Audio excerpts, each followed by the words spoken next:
புட்டு மசாலாவோட மறைஞ்சிருக்கக்கூடிய அற்புதமான மருத்துவ நன்மைகள் பற்றி சொல்ல போறேன். கடைசி வரைக்கும் அது தெளிவாக தெரிஞ்சுங்க. புட்டு மசாலா அப்படிங்கிறது பாரம்பரிய புட்டிற்கு துணையாக புரோட்டீன் மசாலா சேர்க்கைகள் கலந்து ஒரு சுவையான உணவு, சத்தான உணவுன்னு சொல்லலாம். இதுல சேர்க்கப்படக்கூடிய கறி, பருப்பு, அதுக்கப்புறம் காய்கறிகள், வெங்காயம், மிளகு, மஞ்சள், கருவேப்பிலை, இது எல்லாமே மூலிகைகள் நன்மை கொண்டதாக இருந்துகிட்டு இருக்குது. உடலுக்கு தேவையான சக்தியும் இது கொடுக்குது. புட்டுலையும் மசாலாவிலையும் கார்போஹைட்ரேட், புரோட்டீன் எல்லாம் இருக்கிறதுனால இது காலை உணவாக நீங்க சாப்பிட்றப்ப நாள் முழுக்க உடலுக்கு தேவையான ஆற்றலை கொடுக்குது. மசாலாவோட இருக்கக்கூடிய மிளகு, இஞ்சி, பூண்டு இது எல்லாமே செரிமானத்தை மேம்படுத்துது. வாந்தி, வயிற்றுப்போக்கு இது போன்ற பிரச்சனைகளை தடுத்துடுது. நார் சத்து அதிகமாக கொண்ட உணவாக இது இருந்துகிட்டு இருக்கிறதுனால முக்கியமா சொல்லணும் அப்படின்னா மலச்சிக்கல் பிரச்சனையை போக்கிடுது. புட்டுலையும் நார் சத்துக்களும் அதிகமா காய்கறிகளையும் அதிகமா இருந்துகிட்டு இருக்கு. ஸோ அது இருந்தாலே மலச்சிக்கல் பிரச்சனையை தடுத்துடலாம்.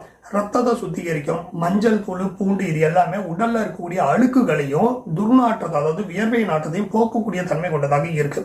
புட்டு அரிசி அப்படி இல்லைன்னா ராகி இது போன்ற மாவுல பயன்படுத்தி நீங்க ரெடி பண்றதுனால இதுல கால்சியம் சத்தும் இரும்பு சத்தும் இருக்கிறதுனால நம்மளுடைய எலும்புகளையும் பற்களையும் நல்லா வலிமையா வச்சுக்க உதவுது.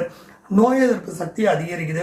கருவேப்பிலை, இஞ்சி, பூண்டு இது போன்ற இயற்கையான மசாலா பொருட்களை நம்ம பயன்படுத்தி பண்றதுனால நோய் எதிர்ப்பு மண்டலத்தை மேம்படுத்துறதுக்கு உதவுது. எந்த ஒரு நோயும் பக்கத்துல அவ்வளவு ஈஸியா நெருங்கிடாது. இது ஈஸியா தடுத்து நிப்பாட்டிடும். பசியா கட்டுக்குள்ள வச்சுக்குதுங்க. புட்டு மசாலாவும் ஒன்னா சேர்ந்த கலவை அப்படிங்கிறதுனால பசிக்கு தீர்வாக இருந்துகிட்டு இருக்கு. பசியை ஈஸியா கட்டுக்குள்ள வச்சுக்குது. காலை உணவாகவோ அல்லது மதிய உணவாகவோ சாப்பிட்றது ரொம்ப நல்லது. குழந்தைகள்ல இருந்து பெரியவங்க வரைக்கும் தாராளமா சாப்பிடலாம்.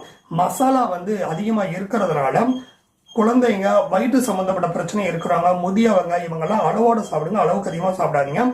நல்ல எண்ணெயை யூஸ் பண்ணுங்க. குறைந்த உப்புல யூஸ் பண்ணுங்க. அதிகம் உப்பு சேர்க்காதீங்க. புட்டு மசாலா அப்படிங்கிறது நிறைய சத்துக்கள் இருக்கக்கூடிய, அதுவும் குறிப்பா நார் சத்து அதிகமா இருக்கக்கூடிய மருத்துவ குணங்கள் கொண்ட ஒரு பாரம்பரிய உணவாக இருக்கு. இது உடலுக்கு உடனடியான ஆற்றலை கொடுக்குது. ஜீரண சக்தியை மேம்படுத்துது. நோய் எதிர்ப்பு சக்தியை மேம்படுத்துது.